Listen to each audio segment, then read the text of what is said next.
everybody. Welcome once again to what is supposed to be a true crime show, but I would be remiss if I didn't check in on Los Angeles because we are yet another hour away from a second night of curfew. And if you were watching last night, you know, we saw scenes like this. And as it turned out, there were, I think, 200 people arrested last night after curfew went into effect.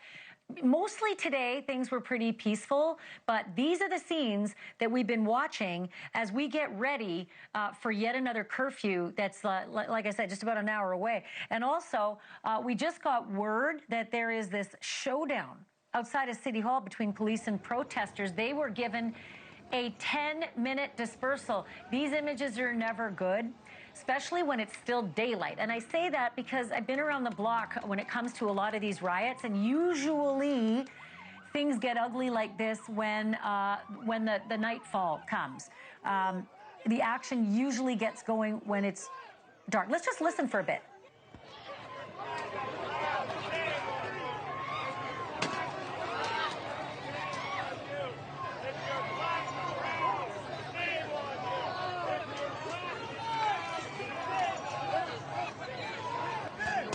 Okay, so these were some of the scenes that we've been collecting, you know, over the course of the last. Geez, yikes! That's not great.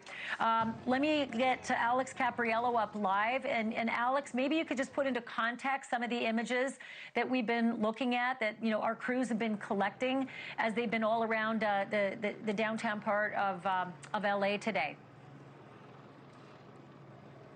Yeah, so Ashleigh, City Hall is about one block that way. It was a significantly larger protest, about 1,000 to 1,500 people that got pushed by these police officers on horses, as well as sheriff's deputies. You can see even more reinforcements are coming right here. The protesters have collected on this staircase, so it's sort of a showdown, so to speak.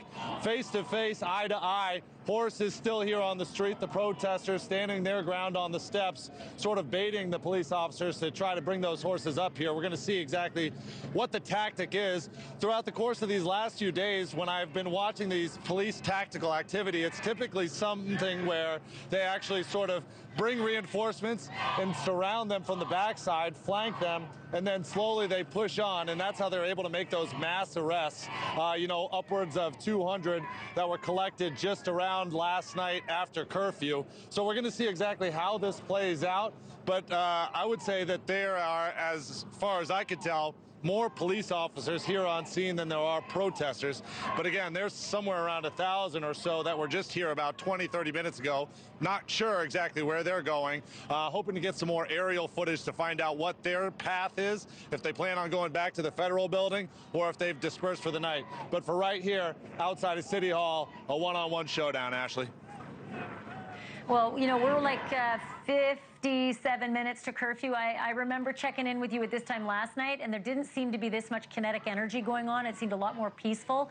Just makes me wonder if we're in for a different night tonight. Are you getting a sense? Because oftentimes you can just feel it. Well, what was interesting last night when I spoke to you was it was outside of a prayer vigil that was also very sizable, about 750. They announced at the end of that prayer vigil, we're going to peacefully go down to the federal building and show them that we could protest with our voices. Little did they know that that might actually backfire by actually gathering more people together. You're right, that is kinetic energy that all of a sudden develops and forms and actually creates maybe a sense of excitement among the people. So there is not the same concentration of people. Right now, they have them sort of corralled for the moment. It'll be interesting to see where these other folks went, if they are back towards the federal building. But right now, as far as what I can see outside City Hall, it's pretty closely contained, although it is a very tense showdown. Yeah, let me just read two quotes, and it basically tells you where things are at from the leadership. First, the LA mayor, Karen Bass, said this: "This is real. The Trump administration deployed 700 Marines and 4,000 National Guard members to respond to a few blocks in downtown. Meanwhile, there are fewer troops in Iraq and Syria." But for his part, Donald Trump sent this message out, quote, "If I didn't act quickly on that, Los Angeles would be burning to the ground right now." So, you know, the war of words continues. Doesn't look that good on the ground, at least right now. I'm hoping that we don't break in with you. I love you, Alex, but if we break in with you, it means that things are going sideways. So keep us surprised. Yeah. Yeah, I will, Ashleigh. Thank you for watching. Subscribe below and download our NewsNation app right now on your phone, and you will get fact-based, unbiased news for all Americans.